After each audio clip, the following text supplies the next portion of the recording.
BJP ಪಾಳ್ಯದಲ್ಲಿ ಬಣ ಪಾಲಿಟಿಕ್ಸ್ಗೆ break ಬೀಳುತ್ತಾ ಅನ್ನೋ ಪ್ರಶ್ನೆ ಉದ್ಭವ ಆಗ್ತಾ ಇದೆ. ಯಾಕೆಂದ್ರೆ ಮತ್ತೆ ಕರ್ನಾಟಕದಲ್ಲಿ ಕಮಲ ಆಡಳಿತ ರಾಜ್ಯಾಧ್ಯಕ್ಷ ಆಯ್ಕೆಗೂ ಮೊದಲು ಬದಲಾವಣೆಗಳಾಗುತ್ತೆ ಅನ್ನುವ ಚರ್ಚೆಗಳು ನಡೀತಾ ಇದೆ. ರೆಬಲ್ಸ್ ಮಂಗಳವಾರ ದೆಹಲಿಗೆ ಹಾರ್ತಾ ಇದ್ದಾರೆ. ಅಮಿತ್ ಶಾ ಬುಲಾವ್ ಕೊಟ್ಟಂತ ಹಿನ್ನೆಲೆಯಲ್ಲಿ ದೆಹಲಿ ಪ್ರಯಾಣವನ್ನ ಬೆಳೆಸ್ತಾ ಇದ್ದಾರೆ. ಬೆಂಗಳೂರಿನಲ್ಲಿ ಅಮಿತ್ ಶಾ ಅವರ ಜೊತೆ ಅರವಿಂದ್ ಲಿಂಬಾವಳಿ ಅವರು ಚರ್ಚೆಯನ್ನ ಮಾಡಿದ್ರು. ಮೊನ್ನೆ ಚೀಟಿಯನ್ನ ಕೊಟ್ಟಿದ್ರು. ಆಗ ಗೃಹ ಸಚಿವರಾಗಿರುವಂತಹ ಅಮಿತ್ ಶಾ ಅವರು ದೆಹಲಿಗೆ ಬನ್ನಿ ಅಂತ ಹೇಳಿದ್ರು. ದೆಹಲಿಗೆ ಹೋದ್ರೆ ರೆಬಲ್ಸ್ ಟೀಮ್ ಬಿಎಸ್ ಯಡಿಯೂರಪ್ಪ ಹಾಗೂ ವಿಜೇಂದ್ರ ಅವರ ವಿರುದ್ಧ ದೂರನ್ನ ಸಲ್ಲಿಸ್ತಾರಾ ಅನ್ನೋದು ನೋಡಿ. ಇದು ಮೊನ್ನೆಯ ದೃಶ್ಯಾವಳಿ. ಅರವಿಂದ್ ಲಿಂಬಾವಳಿ ಅವರು ಚೀಟಿನ ಬರೀತಾರೆ. ಯಡಿಯೂರಪ್ಪ ಅವರಿದ್ದು ಭಾಷಣ ಮಾಡಕ್ ಹೋಗ್ತಾರೆ. ಆಗ ಪಕ್ಕಕ್ಕೆ ಬಂದು ಕೂತ್ಕೊಂಡು ಆ ಚೀಟಿಯನ್ನ ಕೊಡ್ತಾರೆ. ಆ ಚೀಟಿಯಲ್ಲಿ ಏನಿದೆ ಅಂತ ಕೂಡ ಅಮಿತ್ ಶಾ ಅವರು ನೋಡೋದಿಲ್ಲ. ಎತ್ತಿ ಅವರ ಭದ್ರತಾ ಸಿಬ್ಬಂದಿ ಕೈ ಕೊಡ್ತಾರೆ. ನೋಡಿ, ಅವರ ಹಿಂದೆಗಡೆ ಅವರು ಜೋಬಲ್ಲಿ ಇಟ್ಕೊಂಡ್ರು ಆ ಚೀಟಿ. ಮಾತಾಡೋಣ ಬನ್ನಿ ಅಂತ ಹೇಳಿದ್ದಾರೆ.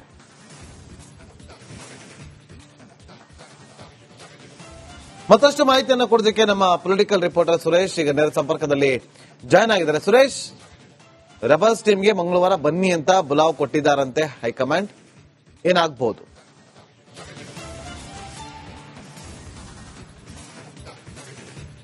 ಸ್ನೇಹಿತರ ಬಾಬು, ರಾಜ್ಯಕ್ಕೆ ಅಮಿತ್ ಶಾ ಬಂದಂತ ಸಂದರ್ಭದಲ್ಲಿ ಒಂದಷ್ಟು ಮಹತ್ವದ ಬದಲಾವಣೆಗಳಾಗತ್ತೆ ಅನ್ನೋದನ್ನ ಈಗಾಗಲೇ ರಿಪಬ್ಲಿಕ್ ಕನ್ನಡ ಕೂಡ ಈ ಮುಂಚೆನೇ ಎಕ್ಸ್ಕ್ಲೂಸಿವ್ ಆಗಿ ಹೇಳಿತ್ತು. ಅದರಂತೆ ಈಗ ಅಮಿತ್ ಶಾ ಏನ್ ರಾಜ್ಯಕ್ಕೆ ಬಂದು ಹೋದ್ರು. ಇದಾದ ನಂತರ ಈಗ ಮತ್ತೆ ಎಲ್ಲೋ ಒಂದ್ ಕಡೆ ರೆಬಲ್ಸ್ ಟೀಮ್ನವರೇನಿದ್ರು ಅವರೆಲ್ಲರೂ ಕೂಡ ಮತ್ತಷ್ಟು ಆಕ್ಟಿವ್ ಆಗಿರತಕ್ಕಂಥದ್ದು ಮೇಲ್ನೋಟ ಕಂಡು ಬರ್ತಾ ಇರತಕ್ಕಂಥದ್ದು.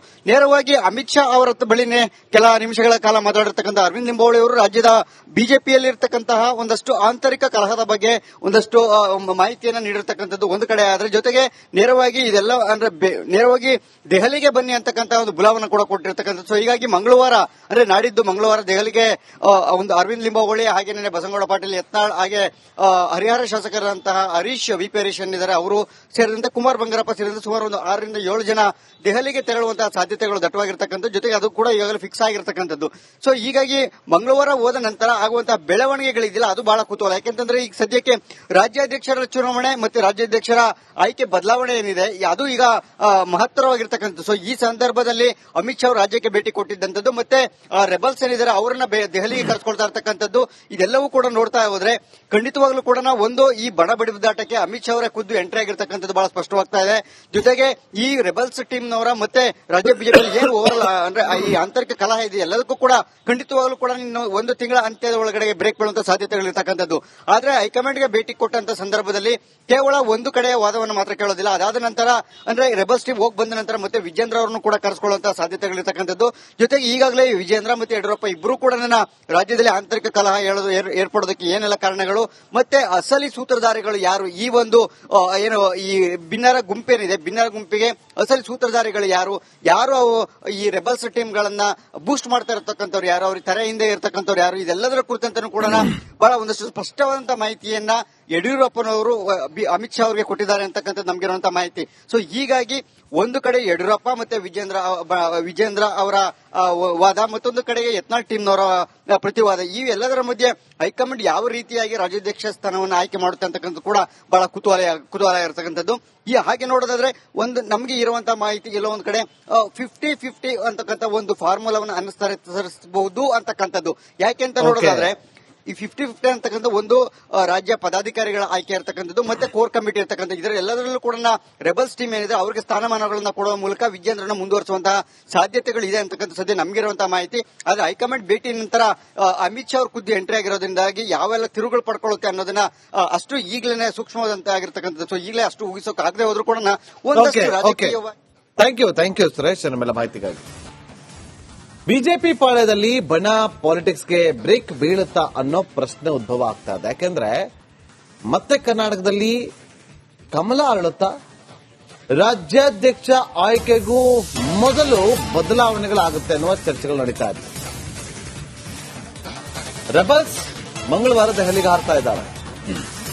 ಅಮಿತ್ ಶಾ ಬುಲಾವ್ ಕೊಟ್ಟಂತ ಹಿನ್ನೆಲೆಯಲ್ಲಿ ದೆಹಲಿ ಪ್ರಯಾಣವನ್ನ ಬೆಳೆಸ್ತಾ ಇದ್ದಾರೆ. ಬೆಂಗಳೂರಿನಲ್ಲಿ ಅಮಿತ್ ಶಾ ಅವರ ಜೊತೆ ಅರವಿಂದ್ ಲಿಂಬಾವಳಿ ಅವರು ಚರ್ಚೆಯನ್ನ ಮಾಡಿದ್ರು. ಮೊನ್ನೆ ಚೀಟಿಯನ್ನ ಕೊಟ್ಟಿದ್ರು.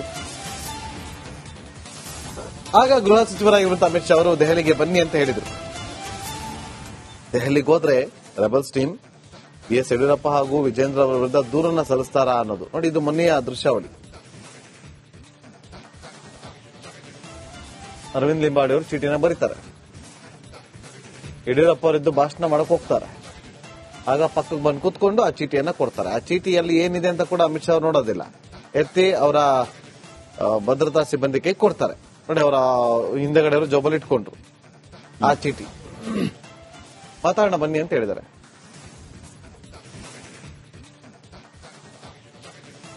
ಮತ್ತಷ್ಟು ಮಾಹಿತಿಯನ್ನು ಕೊಡೋದಕ್ಕೆ ನಮ್ಮ ಪೊಲಿಟಿಕಲ್ ರಿಪೋರ್ಟರ್ ಸುರೇಶ್ ಈಗ ನೇರ ಸಂಪರ್ಕದಲ್ಲಿ ಜಾಯ್ನ್ ಆಗಿದ್ದಾರೆ. ಸುರೇಶ್, ರೆಬಲ್ಸ್ ಟೀಮ್ಗೆ ಮಂಗಳವಾರ ಬನ್ನಿ ಅಂತ ಬುಲಾವ್ ಕೊಟ್ಟಿದ್ದಾರಂತೆ ಹೈಕಮಾಂಡ್. ಏನಾಗಬಹುದು?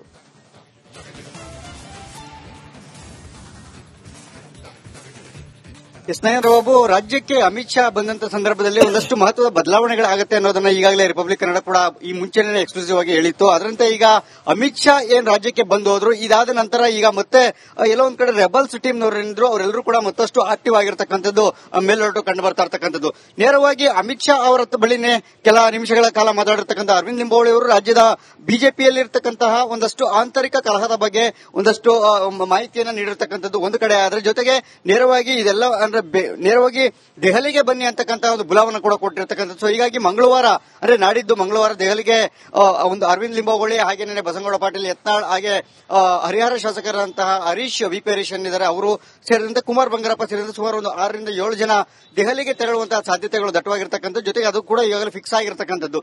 ಸೊ ಹೀಗಾಗಿ ಮಂಗಳವಾರ ಹೋದ ನಂತರ ಆಗುವಂತಹ ಬೆಳವಣಿಗೆಗಳಿದೆಯಲ್ಲ ಅದು ಬಹಳ ಕುತೂಹಲ. ಯಾಕೆಂತಂದ್ರೆ ಈಗ ಸದ್ಯಕ್ಕೆ ರಾಜ್ಯಾಧ್ಯಕ್ಷರ ಚುನಾವಣೆ ಮತ್ತೆ ರಾಜ್ಯಾಧ್ಯಕ್ಷರ ಆಯ್ಕೆ ಬದಲಾವಣೆ ಏನಿದೆ ಅದು ಈಗ ಮಹತ್ತರವಾಗಿರ್ತಕ್ಕಂಥದ್ದು. ಸೊ ಈ ಸಂದರ್ಭದಲ್ಲಿ ಅಮಿತ್ ಶಾ ಅವರು ರಾಜ್ಯಕ್ಕೆ ಭೇಟಿ ಕೊಟ್ಟಿದ್ದಂಥದ್ದು ಮತ್ತೆ ರೆಬಲ್ಸ್ ಏನಿದ್ದಾರೆ ಅವರನ್ನ ದೆಹಲಿಗೆ ಕರೆಸ್ಕೊಳ್ತಾ ಇರ್ತಕ್ಕಂಥದ್ದು ಇದೆಲ್ಲವೂ ಕೂಡ ನೋಡ್ತಾ ಹೋದ್ರೆ ಖಂಡಿತವಾಗ್ಲೂ ಕೂಡ ಒಂದು ಈ ಬಣ ಬಡಿದಾಟಕ್ಕೆ ಅಮಿತ್ ಶಾ ಅವರೇ ಖುದ್ದು ಎಂಟ್ರಿ ಆಗಿರ್ತಕ್ಕಂಥದ್ದು ಬಹಳ ಸ್ಪಷ್ಟವಾಗ್ತಾ ಇದೆ. ಜೊತೆಗೆ ಈ ರೆಬಲ್ಸ್ ಟೀಮ್ನವರ ಮತ್ತೆ ರಾಜ್ಯ ಬಿಜೆಪಿ ಏನು ಓವರ್ ಅಂದ್ರೆ ಈ ಆಂತರಿಕ ಕಲಹ ಇದೆ ಎಲ್ಲದಕ್ಕೂ ಕೂಡ ಖಂಡಿತವಾಗ್ಲೂ ಕೂಡ ಇನ್ನು ಒಂದು ತಿಂಗಳ ಅಂತ್ಯದ ಒಳಗಡೆ ಬ್ರೇಕ್ ಬೀಳುವಂತ ಸಾಧ್ಯತೆಗಳಿರ್ತಕ್ಕಂಥದ್ದು. ಆದ್ರೆ ಹೈಕಮಾಂಡ್ಗೆ ಭೇಟಿ ಕೊಟ್ಟಂತ ಸಂದರ್ಭದಲ್ಲಿ ಕೇವಲ ಒಂದು ಕಡೆಯ ವಾದವನ್ನು ಮಾತ್ರ ಕೇಳೋದಿಲ್ಲ. ಅದಾದ ನಂತರ ಅಂದ್ರೆ ರೆಬಲ್ಸ್ ಟೀಮ್ ಹೋಗಿ ಬಂದ ನಂತರ ಮತ್ತೆ ವಿಜೇಂದ್ರ ಅವರನ್ನು ಕೂಡ ಕರೆಸ್ಕೊಳ್ಳುವಂತಹ ಸಾಧ್ಯತೆಗಳಿರ್ತಕ್ಕಂಥದ್ದು. ಜೊತೆಗೆ ಈಗಾಗಲೇ ವಿಜೇಂದ್ರ ಮತ್ತೆ ಯಡಿಯೂರಪ್ಪ ಇಬ್ಬರು ಕೂಡ ರಾಜ್ಯದಲ್ಲಿ ಆಂತರಿಕ ಕಲಹ ಏರ್ಪಡೋದಕ್ಕೆ ಏನೆಲ್ಲ ಕಾರಣಗಳು ಮತ್ತೆ ಅಸಲಿ ಸೂತ್ರಧಾರಿಗಳು ಯಾರು, ಈ ಒಂದು ಏನು ಈ ಭಿನ್ನರ ಗುಂಪೇನಿದೆ ಭಿನ್ನರ ಗುಂಪಿಗೆ ಅಸಲಿ ಸೂತ್ರಧಾರಿಗಳು ಯಾರು, ಯಾರು ಈ ರೆಬಲ್ಸ್ ಟೀಮ್ ಗಳನ್ನ ಬೂಸ್ಟ್ ಮಾಡ್ತಾ ಇರತಕ್ಕಂಥವ್ರು ಯಾರು, ಅವ್ರ ತಲೆ ಹಿಂದೆ ಇರತಕ್ಕಂಥವ್ರು ಯಾರು, ಇದೆಲ್ಲದರ ಕುರಿತಂತೆ ಕೂಡ ಬಹಳ ಒಂದಷ್ಟು ಸ್ಪಷ್ಟವಾದಂತಹ ಮಾಹಿತಿಯನ್ನ ಯಡಿಯೂರಪ್ಪನವರು ಅಮಿತ್ ಶಾ ಅವರಿಗೆ ಕೊಟ್ಟಿದ್ದಾರೆ ಅಂತಕ್ಕಂಥದ್ದು ನಮ್ಗಿರುವಂತಹ ಮಾಹಿತಿ. ಸೊ ಹೀಗಾಗಿ ಒಂದು ಕಡೆ ಯಡಿಯೂರಪ್ಪ ಮತ್ತೆ ವಿಜೇಂದ್ರ ಅವರ ವಾದ, ಮತ್ತೊಂದು ಕಡೆಗೆ ಯತ್ನಾಳ್ ಟೀಮ್ನವರ ಪ್ರತಿವಾದ. ಈ ಎಲ್ಲದರ ಮಧ್ಯೆ ಹೈಕಮಾಂಡ್ ಯಾವ ರೀತಿಯಾಗಿ ರಾಜ್ಯಾಧ್ಯಕ್ಷ ಸ್ಥಾನವನ್ನು ಆಯ್ಕೆ ಮಾಡುತ್ತೆ ಅಂತಕ್ಕಂಥ ಕೂಡ ಬಹಳ ಕುತೂಹಲ ಇರತಕ್ಕಂಥದ್ದು. ಈ ಹಾಗೆ ನೋಡೋದಾದ್ರೆ ಒಂದು ನಮಗೆ ಇರುವಂತಹ ಮಾಹಿತಿ ಎಲ್ಲೋ ಒಂದ್ ಕಡೆ 50